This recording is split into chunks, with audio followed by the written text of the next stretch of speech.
All right, those are the reactions that have been coming in through the day. Let's play out some latest visuals we have for you of the army and the Assam Rifles evacuating people who've been stranded in the violence-torn parts of Manipur. They're being given all possible assistance. These are visuals of the families who have been rescued. Remember, more than 11,500 people have been provided accommodation in the army campus.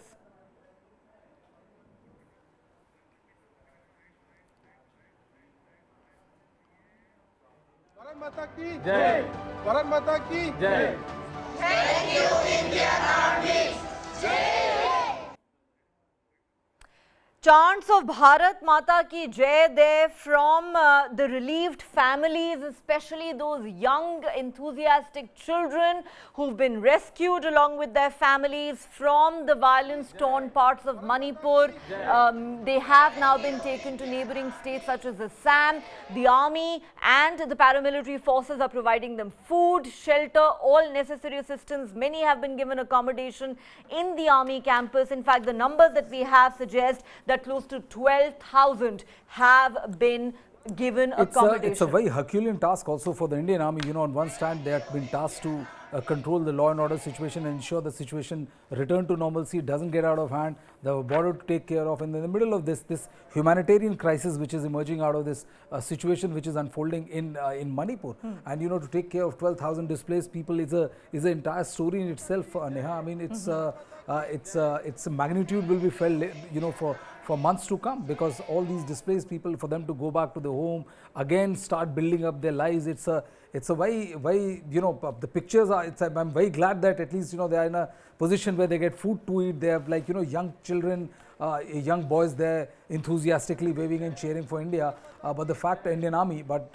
you know, it's very unfortunate that, you know, look at those you know, young kids and all. So they have to, like, you know, be uprooted from their place and have to take shelter in the camps which is being run by Indian Army and Assam Rifles. It's a very scary picture, but I'm glad that, you know, that those pictures at least sends a very positive message that what could have been a much worse situation has been salvaged to an extent. Very rightly put, Brijesh, because, you know, I would say that since this human tragedy began unfolding, and this is a still unfolding humanitarian crisis, the first set of heartening and uplifting visuals that we've seen are of these families, these young kids who, even in the midst of adversity, have smiles on their faces.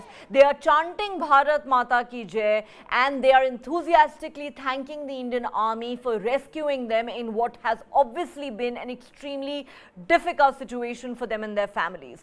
All right, let's now go across to our new set of guests who are joining us on the show. Yashowardhan Azad, former Special Director of the Intelligence Bureau, is with us, as is Major General P.K. Chakrabarti, defense expert. Yashowardhan Azad, as I said, the first set of heartening visuals that we are seeing of these families that have been rescued, given shelter, accommodation, all necessary assistance by the army. But fact of the matter is that the situation on the ground continues to be very tense. There is internal displacement of thousands of people that's taking place. Heavy deployment of central forces. We've seen how the police of Manipur have talked about police stations being looted, sophisticated weaponry being looted, some of which has been recovered. It is a very tense and volatile situation, one that seems to have led to a total breakdown of law and order, as well as a complete loss of faith in the state machinery. Yes, this kind of calamity Manipur hadn't faced before, and a very important distinction which was made also by Mr. Bhanik during our the afternoon discussion was that this is the first time when you see the burning of churches and one community against the other. Otherwise, in other protests and demonstrations, it was mostly directed against the government and expressing their angst and fears. But this time things are different. And I believe the looting of the armory by you know, crowds of 5,000, as the DG said, is a very serious matter. And that's why I think, you know, orders like shoot at sight should never be should never be given, because under CRPC, the police, or putting curfew, they are the ones to judge the situation. And for example, when unarmed people are coming and looting the armory, do you shoot them? What do you do? So I think depending on the situation, these kind of orders unnecessarily create a different kind of an impression. My second point would be that the security situation will take time to stabilize. And it is about time that a very good officer has been posted as security advisor. There should be one retired general from the army also, to which sense that the army has moved in a person who's an expert in counterinsurgency. Because mind you, in this kind of a situation, the underground elements may like to take advantage. And the third thing is that, the civil supplies, the administration has to go on, and therefore you need another retired IS officer who can take care of this. Therefore, once this is taken care of, then the Article 355 will make a lot of sense. The other thing which I saw is very unfortunate is the evacuation. The army is doing a very good job, giving relief to the people in camps. But also, the exodus is very, very painful. 9,000 civilians, perhaps. Just now on your channel only, SP Kachar, and I'm very happy that you're giving exposure to these things, that how people are helping out. There are people who are old there, they're getting medical assistance. These kind of things kind of reinforce that feeling of brotherhood, reinforce the feeling, yes, there is law, there is humanity. This is a very important thing, Neha, to spread, because, security situation will stabilize in a day or two, but the wounds and scars would remain for long. And I think that needs to be attended to very, very, seriously. No doubt, sir, this is a very serious security situation that needs to be addressed immediately. As we speak, Brijesh, visuals coming in of the injured from a hospital.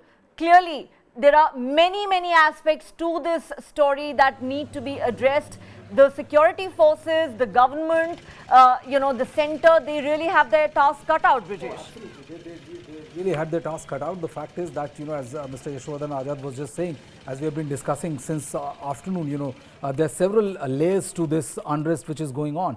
You have to be mindful of the fact that you cannot allow this situation to fester into a situation where, the undergrounds, the people across border are able to take advantage of it. That is one, the international aspect has also to be taken care of. Other than that, the biggest, the primary responsibility is to ensure the law and order doesn't spiral out of control. The Indian Army has said that they have controlled the situation more or less, but given by the kind of visuals we saw on our screen, the submachine guns, the INSAS rifle, the bullets, and kind of heavy weaponry that was being snatched away and then later on recovered by the police, or rather the Indian Army, it tells a completely different story. And the third aspect, which is the most important aspect, is about people who have been uprooted, and the wounds which they have gotten, for those wounds to heal. And also the most important thing, which I feel, is that how the government is going to deal with the situation politically. Once the situation comes back to a normal level, you can restore normalcy. But there will always be an inflection point waiting for it to burst all over again. So how do you restore political normalcy, because without which you cannot have a long drawn out peace solution in the offing? I think that is going to be a big challenge for the government, and this is in where all the political expertise of the Manipur government, the central government, and everybody would be required.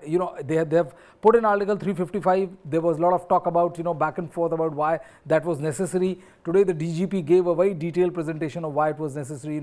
Police stations were overrun by thousands of people, in thousands and thousands of people, and the fact that they have looted police weapon and a call had to be made to those people to return the weaponry kind of showed, where exactly some police stood vis-a-vis the kind of situation that was unfolding. I think, it was a very, very scary situation, and I'm so glad that, the law and order situation, they have been able to restore normalcy to an extent now. I think the challenge is going to be as to how we maintain that normalcy over next 24 to 36 hours. You've hit the nail on the head, Rajesh. Fact of the matter is that what we are witnessing currently is at best a fragile peace in the state of Manipur. Do not forget that the fault lines still exist. They're very deep. There are undercurrents of tension, and and this isn't just about one community taking on another. There are many security dimensions to this, and I want to talk to Major General P.K. Chakrabarti about this. Major General P.K. Chakrabarti, this has been pointed out by many of our experts, including Yashowardhan Azad, who say that yes, the army has done a fabulous job of bringing the situation under control for now, and in rescuing these people, 12,000 who unfortunately have been displaced, but for now have been given shelter by the army.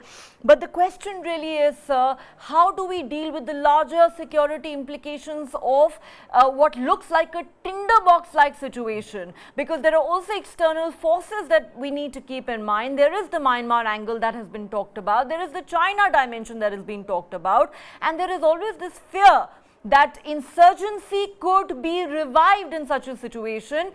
It is perhaps fertile grounds for that.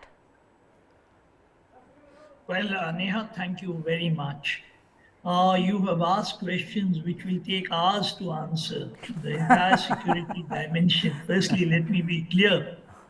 I write about security for so many people, advise people, and I generally am very careful with my words. To start with, I mean, the situation has been very, very well illustrated by your various pictures. But what is heartening is that the army has been called. That is the first step. You see, there's a general reluctance often to call the army in. And the earlier you call the army, I think, in these situations, the better it is. Manipur is a difficult state. And I think whenever, because I wouldn't get into the problems in which will take a long time. But the fact is, these are all in the Northeast. And you have bordering states also having problems. And the issue is the tribal issues are very deep. Now, the point is, what does the army do?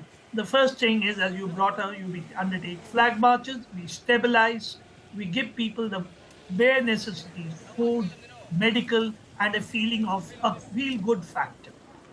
I think it is not so easy. These words seem very nice when it comes out of my mouth.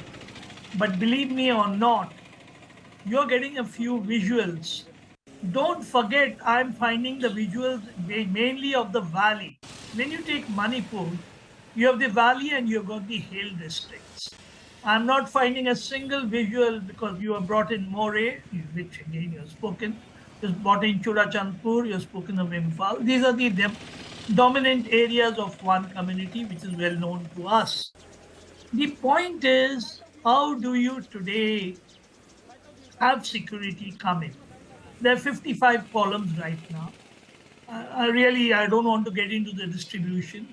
The point is, firstly, we have to get into this whole issue that you bring in stability in the prevailing law and order situation.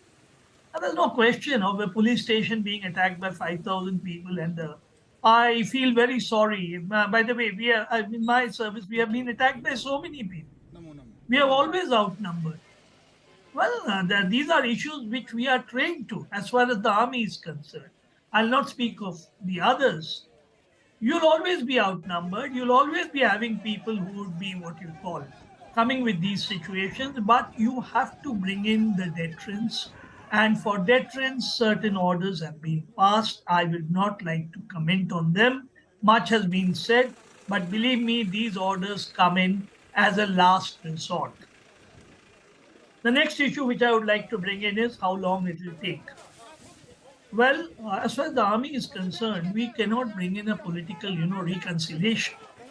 And neither, we can only carry out what is known as, immediate security assistance to a situation. The political reconciliation between the tribals, between the various issues, and as you brought out, Manipur is a border state, you've got so many things, you brought in the angle of China, you brought in the angle of Myanmar. I mean to say, all these are very, very detailed issues which in a short span of time, it's difficult to describe. But suffice to say, once curfew is implemented, once people who are, who are vulnerable are looked after, they are given food, a feel-good factor comes in, which many of your places are showing. I think you'll see that stability will come in. I've often landed at Imphal. I mean, I've met Manipuri people everywhere. They are there everywhere in India. And I can tell you they are a backbone for us particularly the services sector. They're doing a fantastic job. They are all everywhere, and they are definitely, I'm sure, the army is there and the situation will come under control. But suffice to say that it would take some time. Now, when we say some time, the minimum time for such things to come under control, the first day, second day, it takes normally 6 to 7 days, for an effective control to take place, particularly in an area which has got valley as well as you've got the hill districts. So gradually you'll find things coming under control. And I'm sure the state administration, as Mr. Azad has also said, a good advisor has been posted in. There will be more and more administrative help in. But immediately we should have rations coming in. We should have the supply chains coming in. And I'm sure the army will ensure.